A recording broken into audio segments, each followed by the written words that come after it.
ಹುಲಿ. ಹಾಗೆ ಯತ್ನಾಳ್ ಅವರನ್ನ ಉಚ್ಚಾಟನೆ ಮಾಡಿದ ನಂತರದಲ್ಲಿ ಬಿಜೆಪಿ ನಾಯಕರ ಅಥವಾ ಬಿಜೆಪಿ ಶಾಸಕರನ್ನ ಉಚ್ಚಾಟನೆ ಮಾಡಲಾಗಿದೆ. ಯತ್ನಾಳ್ ಬಳಿಕ ಮತ್ತಿಬ್ಬರು ಬಿಜೆಪಿ ಶಾಸಕರನ್ನ ಉಚ್ಚಾಟನೆ ಮಾಡಲಾಗಿದೆ. ಎಸ್.ಟಿ. ಸೋಮಶೇಖರ್ ಹಾಗೆ ಶಿವರಾಮ್ ಹೆಬ್ಬಾರ್ಗೆ ಶಾಕ್ ಇದು. ಬಿಜೆಪಿಯಿಂದ ಎಸ್.ಟಿ. ಸೋಮಶೇಖರ್ ಹಾಗೆ ಹೆಬ್ಬಾರ್ ಉಚ್ಚಾಟನೆಯಾಗಿರೋದು. ಸುಮಾರು 6 ವರ್ಷಗಳ ಕಾಲ ಹೈಕಮಾಂಡ್ ಉಚ್ಚಾಟನೆ ಮಾಡಿರೋದು ಈ ಇಬ್ಬರು ಶಾಸಕರನ್ನ.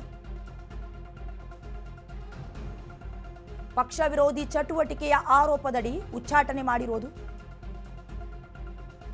ಯತ್ನಾಳ್ ಬಳಿಕ ಮತ್ತಿಬ್ಬರು ಬಿಜೆಪಿ ಶಾಸಕರನ್ನ ಉಚ್ಚಾಟನೆ ಮಾಡಲಾಗಿರುವುದು. ಯಶವಂತಪುರ ಕ್ಷೇತ್ರದ ಶಾಸಕ ಎಸ್.ಟಿ. ಸೋಮಶೇಖರ್ ಹಾಗೆ ಯಲ್ಲಾಪುರ ಕ್ಷೇತ್ರದ ಶಾಸಕ ಶಿವರಾಮ್ ಹೆಬ್ಬಾರನ್ನ ಉಚ್ಚಾಟನೆ ಮಾಡಿರೋದು. ಕಾಂಗ್ರೆಸ್ ಸಭೆ ಹಾಗೆ ಸಮಾರಂಭಗಳಲ್ಲಿ ಎಸ್.ಟಿ. ಸೋಮಶೇಖರ್ ಕಾಣಿಸ್ಕೊಳ್ತಾ ಇದ್ರು, ಗುರುತಿಸ್ಕೊಳ್ತಾ ಇದ್ರು. ಹೀಗಾಗಿ ಹೈಕಮಾಂಡ್ ಗಮನ ವಹಿಸಿ ಈಗ ಉಚ್ಚಾಟನೆಯನ್ನ ಮಾಡಿರೋದು. ಈ ಹಿಂದೆ ಕೂಡ ಬಸನಗೌಡ ಪಾಟೀಲ್ ಯತ್ನಾಳ್ ಅವರನ್ನ ಉಚ್ಚಾಟನೆ ಮಾಡಿದ ಬೆನ್ನಲ್ಲೇ ಎಸ್.ಟಿ. ಸೋಮಶೇಖರ್ ಹಾಗೆ ಶಿವರಾಮ್ ಹೆಬ್ಬಾರ್ ಇವರಿಗೂ ಕೂಡ ಆತಂಕ ಎದುರಾಗಿತ್ತು. ಇದಕ್ಕೆ ಸಂಬಂಧಪಟ್ಟಂತೆ ಅವರಿಬ್ಬರಿಗೂ ಶಿಸ್ತು ಸಮಿತಿ ಶೋಕಾಸ್ ನೋಟಿಸ್ ಅನ್ನ ಕೊಟ್ಟಿತ್ತು. ಅದಕ್ಕೆ ನಾವು ಉತ್ತರವನ್ನ ಕೊಡ್ತೀವಿ ಅಂತ ಕೂಡ ಎಸ್.ಟಿ. ಸೋಮಶೇಖರ್ ಅವರು ಹೇಳಿಕೆಯನ್ನ ಕೊಟ್ಟಿದ್ರು. ಅದರ ಬೆನ್ನಲ್ಲೇ ಈಗ ತುಂಬಾ ಸ್ಟ್ರಾಂಗೆಸ್ಟ್ ನಿರ್ಧಾರವನ್ನು ತೆಗೆದುಕೊಂಡಿರೋದು, ಉಚ್ಚಾಟನೆಯನ್ನ ಮಾಡಿರೋದು. ಪಕ್ಷದ ಶಿಸ್ತು ಉಲ್ಲಂಘನೆ ಮಾಡಿದ ಹಿನ್ನೆಲೆಯಲ್ಲಿ ಇವರಿಬ್ಬರನ್ನ ಕೂಡ 6 ವರ್ಷಗಳ ಕಾಲ ಉಚ್ಚಾಟನೆ ಮಾಡಿರೋದು. ಇನ್ನು ಇದೇ ವಿಚಾರಕ್ಕೆ ಸಂಬಂಧಪಟ್ಟಂತೆ ಹೆಚ್ಚಿನ ಡೀಟೇಲ್ಸ್ ಅನ್ನ ಕೊಡ್ತಾರೆ ನಮ್ಮ ಪೊಲಿಟಿಕಲ್ ಬ್ಯೂರೋ ಹೆಡ್ ಹನುಮಂತು. ಈ ಹಿಂದೆ ಬಿಜೆಪಿಯ ವಿಜಯಪುರ ಎಂಎಲ್ಎ ಯತ್ನಾಳ್ ಅವರನ್ನ ಉಚ್ಚಾಟನೆ ಮಾಡಿದ್ರು. ಈಗ ಮತ್ತೆ ಇಬ್ಬರು ಶಾಸಕರನ್ನ ಉಚ್ಚಾಟನೆ ಮಾಡಿದ್ದಾರೆ. ಯಾವ್ಯಾವ ವಿಚಾರವನ್ನ ಮುಂದಿಟ್ಕೊಂಡು ಉಚ್ಚಾಟನೆ ಮಾಡಿರೋದು? ನಯನ, ಒಂದು ಆಶ್ಚರ್ಯಕರವಾದಂತಹ ಬೆಳವಣಿಗೆ ಅಂತಂದು ಹೇಳಿದ್ರೆ ಇವತ್ತು ಎಸ್.ಟಿ. ಸೋಮಶೇಖರ್ ಮತ್ತೆ ಹೆಬ್ಬಾರ್ ಅವರ ಉಚ್ಚಾಟನೆ. ಯಾಕಂದ್ರೆ ಕಳೆದ ಅನೇಕ ದಿನಗಳಿಂದನೂ ಕೂಡ ಪಕ್ಷ ವಿರೋಧಿ ಚಟುವಟಿಕೆಗಳನ್ನ ಮಾಡ್ತಾ ಇದ್ದಾರೆ. ಅವರ ಮೇಲೆ ಶಿಸ್ತು ಕ್ರಮ ಆಗಬೇಕು ಅನ್ನುವಂತಹ ಒತ್ತಾಯವನ್ನ ಪಕ್ಷದ ಬಿಜೆಪಿ ಒಳಗಡೆ ಇರುವಂತಹ ನಾಯಕರು ಅನೇಕ ರೀತಿಯ ಒತ್ತಾಯಗಳನ್ನ ಹಾಕಿದ್ರು. ಆದಾಗ್ಯೂ ಕೂಡ ಯತ್ನಾಳ್ ಅವರನ್ನ ಉಚ್ಚಾಟನೆ ಮಾಡುವಂತಹ ಸಂದರ್ಭದಲ್ಲಿ ಒಂದು ಕಣ್ಣಿಗೆ ಬೆಣ್ಣೆ ಇನ್ನೊಂದು ಕಣ್ಣಿಗೆ ಸುಣ್ಣನ ಅನ್ನುವಂತ ಪ್ರಶ್ನೆಗಳನ್ನು ಮಾಡಿದ್ರು.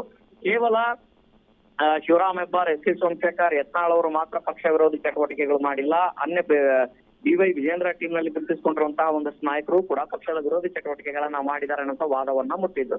ಆದಾಗ್ಯೂ ಕೂಡ ಎಸ್.ಟಿ. ಸೋಮಶೇಖರ್ ಮತ್ತು ಹೆಬ್ಬಾರ್ ಅವರನ್ನ ಉಚ್ಚಾಟನೆ ಮಾಡುವಂತ ವಿಚಾರದಲ್ಲಿ ಬಿಜೆಪಿ ಒಂದಷ್ಟು ಗೊಂದಲದಲ್ಲಿತ್ತು. ಯಾಕೆಂತಂದ ಹೇಳಿದ್ರೆ ಅವರು ಶಾಸಕರಾಗಿರುವಂತ ಕಾರಣಕ್ಕಾಗಿ ಶಾಸಕರ ಸಂಖ್ಯಾಬಲ ಕಡಿಮೆ ಆಗಬಹುದು ಅನ್ನೋಂತ ಒಂದಷ್ಟು ಗೊಂದಲ ಇತ್ತು.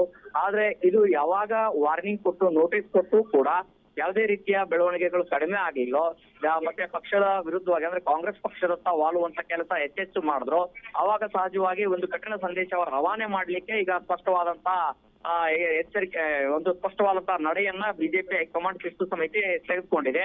ಅದರ ಭಾಗವಾಗಿನೇ ಎಸ್.ಟಿ. ಸೋಮಶೇಖರ್ ಮತ್ತು ಶಿವರಾಮ್ ಹೆಬ್ಬಾರನ್ನ ಉಚ್ಚಾಟನೆ ಮಾಡಿರುವಂತದ್ದು. ಡಯಾನ, ಓಕೆ, ಈಗ ಹೈಕಮಾಂಡ್ ನಿರ್ಧಾರವೇ ಅಂತಿಮನಾ ಅಥವಾ ಇವರೇನಾದ್ರೂ ಮುಂದಿನ ಹೆಜ್ಜೆಗಳನ್ನ ತೆಗೆದುಕೊಳ್ಳುವಂತ ಸಾಧ್ಯತೆ ಇದೆಯಾ ಹನುಮಂತು? ಖಂಡಿತವಾಗಿಯೂ ಇಲ್ಲಿ ಹೈಕಮಾಂಡ್ ಗಮನಕ್ಕೆ ತೆಗೆದುಕೊಂಡು ಬಂದೆ. ಯಾಕಂದ್ರೆ ಶಾಸಕರ ವಿಚಾರ ಆಗಿರುವಂತ ಕಾರಣಕ್ಕಾಗಿ ಅದರಲ್ಲೂ ಕೂಡ ರಾಜ್ಯ ಬಿಜೆಪಿ ಉಸ್ತುವಾರಿ ರಾಧಾ ಮೋಹನ್ ದಾಸ್ ರಾಜ್ಯಕ್ಕೆ ಆಗಮಿಸಿದಂತ ಸಂದರ್ಭದಲ್ಲೇ ಈ ರೀತಿಯ ಉಚ್ಚಾಟನೆ ನಿರ್ಧಾರವನ್ನ ಮಾಡಿರುವಂತದ್ದು ನೋಡಿದ್ರೆ ಇದು ಹೈಕಮಾಂಡ್ ಗಮನಕ್ಕೆ ಇದ್ದಂತೆ ಕಾಣಿಸುತ್ತೆ. ಮತ್ತೆ ಈ ರೀತಿಯ ಬೆಳವಣಿಗೆಗಳಿಗೆ ಕಡಿವಾಣ ಹಾಕ್ಲಿಲ್ಲ ಅಂತಂದ ಹೇಳಿದ್ರೆ ಮುಂಬರುವಂತ ದಿನದಲ್ಲಿ ರಾಜ್ಯದಲ್ಲಿ ಬಿಜೆಪಿಯನ್ನ ಪಕ್ಷ ಸಂಘಟನೆ ಮಾಡ್ಲಿಕ್ಕೆ ಅಷ್ಟು ಸುಲಭವಾಗಿರಲ್ಲ. ಅದು ಕಠಿಣ ಪರಿಸ್ಥಿತಿಗಳು ನಿರ್ಮಾಣ ಆಗ್ಬೋದು ಅನ್ನೋಂತ ಒಂದಷ್ಟು ನಡೆಗಳಿಂದಾನೇ ಉಚ್ಚಾಟನೆ ಮಾಡಿರುವಂತದ್ದು. 6 ವರ್ಷಗಳ ಕಾಲ ಪಕ್ಷ ಉಚ್ಚಾಟನೆ ಮಾಡಿರುವಂತಹ ಹಿನ್ನೆಲೆಯಲ್ಲಿ ಒಂದು ಎಸ್.ಟಿ. ಸೋಮಶೇಖರ್ ಹಾಗೂ ಶಿವರಾಮ್ ಹೆಬ್ಬಾರ್ ಅವರು ಶಾಸಕ ಸ್ಥಾನದ ಉಳಿಯೋದ್ರಿಂದ ಅವರ ನಡೆ ಸಾಕಷ್ಟು ಕುತೂಹಲ ಮೂಡಿಸಿದೆ. ಮತ್ತೊಂದು ಕಡೆಗೆ ಬಿಜೆಪಿ ಯಾವ ರೀತಿಯ ನಿರ್ಧಾರಗಳನ್ನ ತೆಗೆದುಕೊಳ್ಳುತ್ತೆ. ಸಹಜವಾಗಿ ಹೈಕಮಾಂಡ್ ಏನಾದ್ರೂ ಇದರಲ್ಲಿ ಮಧ್ಯಪ್ರವೇಶ ಮಾಡಿ ಇವರಿಬ್ಬರು ಹೋಗಿ ಇಲ್ಲ ಸ್ಪಷ್ಟನೆಯನ್ನ ಕೊಡುವಂತ ಕೆಲಸವನ್ನ ಮಾಡಿದ್ರೆ ಒಂದು ವಾಪಸ್ ತೆಗೆದುಕೊಂಡಿರುವಂತ ಅನೇಕ ಬೆಳವಣಿಗೆಗಳು ಕೂಡ ಇತಿಹಾಸದಲ್ಲಿ ದಾಖಲಾಗಿದ್ದಾವೆ. ಆದ್ರೆ ಸದ್ಯದ ಪರಿಸ್ಥಿತಿ ನೋಡಿದ್ರೆ ಎಸ್.ಟಿ. ಸೋಮಶೇಖರ್ ಮತ್ತು ಹೆಬ್ಬಾರ್ ಅವರ ಉಚ್ಚಾಟನೆಯನ್ನ ಬಿಜೆಪಿ ಯಾವ ಕಾರಣಕ್ಕೂ ಕೂಡ ವಾಪಸ್ ಪಡೆಯಲ್ಲ ಅನ್ನುವಂತ ಚರ್ಚೆಗಳು ಈಗ ಜೋರಾಗಿ ನಡೀತಾ ಇದಾವೆ. ಥ್ಯಾಂಕ್ ಯು ಹನುಮಂತು, ನಿಮ್ಮೆಲ್ಲ ಡೀಟೇಲ್ಸ್ಗಾಗಿ.